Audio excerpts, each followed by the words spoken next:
Meditations for Every Day in the Year by Bishop Richard Challoner. November 21st. On the Presentation of the Blessed Virgin Mary.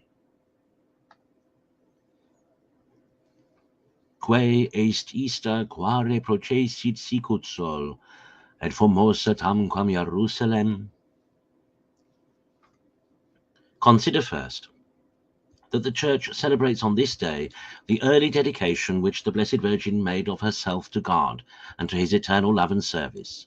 when, as we learn by pious tradition, she was presented by her holy parents, Saints Joachim and Saint Anne, in the temple of the Lord, and remained there in the company of other virgins in an apartment allotted for that purpose in one of the courts of the temple.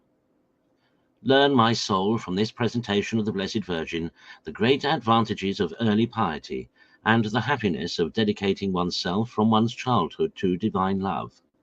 as also the duty incumbent on all parents to present their children to God, to keep them at a distance from the contagion of bad company and from all the false maxims and corrupt ways of a wicked world, and to train them up in the love and fear of God. The Blessed Virgin was brought by divine inspiration to the house of God, where she lived remote from the noise and distractions of the world, because she was to be the house where the Son of God himself would be incarnate, and the living temple in which he would live. Christians, do you desire that your souls should be also the house of God and the living temples of his glory? It is by withdrawing yourselves as much as possible from the tumult and confusion of the world. It is by continually presenting yourselves to God in his inward temple by a spirit of recollection and mental prayer that you are to attain to this happiness. Consider, secondly, in this presentation of the Blessed Virgin, on the one hand, the voice of God calling her to his house, in order to the disposing of her soul for the great things he was to work in her. In the words of the psalm, "Hear, O daughter, and see, and incline thine ear, and forget thy people and thy father's house, and the king shall greatly desire thy beauty, for he is the Lord thy God, and him they shall adore." And on the other hand, the devotion and fervor with which she corresponds with the call, the resolution with which she ascends the 15 degrees or steps that led to that temple, resolving to ascend in like manner by all the degrees of virtue to the very top of perfection, the profound adoration with which, prostrating herself upon the ground, she adored his divine majesty at her first coming into the house, and the oblation she there makes of her whole self to his perpetual service. Learn, Christian souls, the like correspondence with divine grace when it calls you to God,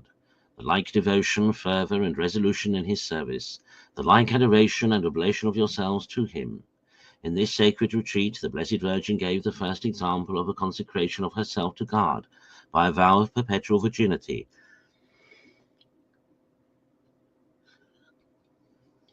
as she was inspired to do by the Spirit of God, desiring in all things to choose the better part, and to render the sacrifice she made of her soul and body more perfect, more firm, and secure by the means of her vow. Learn of her a love of purity and chastity, and a resolution of preserving it with all the perfection that thy condition of life shall allow of, and for this end daily beg the assistance of her prayers. Consider, thirdly, the exercise which the Blessed Virgin followed in the temple, for she certainly was not idle there. As the Holy Ghost continually visited and solicited her with his heavenly inspirations and graces,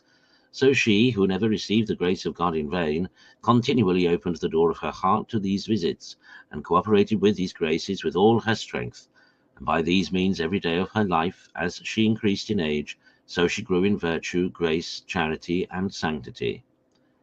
And as to the employment of her time whilst she was in the temple, her whole life there was spent in ascending or descending by the mystical ladder of Jacob, Genesis 28:12,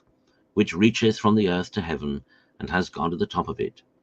She ascended this ladder by employing a great part of her days in spiritual reading, meditation, prayer, and contemplation, which are named by St. Bernard for the steps or degrees of this heavenly ladder. And she descended again by the humble exercises of working with her hands for the service of the temple, for the use of her companions, or for the benefit of the poor. Yet so that even whilst her hands were employed at work, her heart was still with God by prayer and love. Oh, how holy, oh, how happy is this kind of ascending and descending by Jacob's ladder, Lord, give us grace to follow this great example, and to be always upon this ladder which conducts to heaven. Conclude, O my soul, to imitate this presentation of the Blessed Virgin by frequent oblations, at least, of thyself to God every day of thy life. Be cautious indeed how thou engagest thyself by vow, without taking good counsel and mature deliberation, because of thy frailty.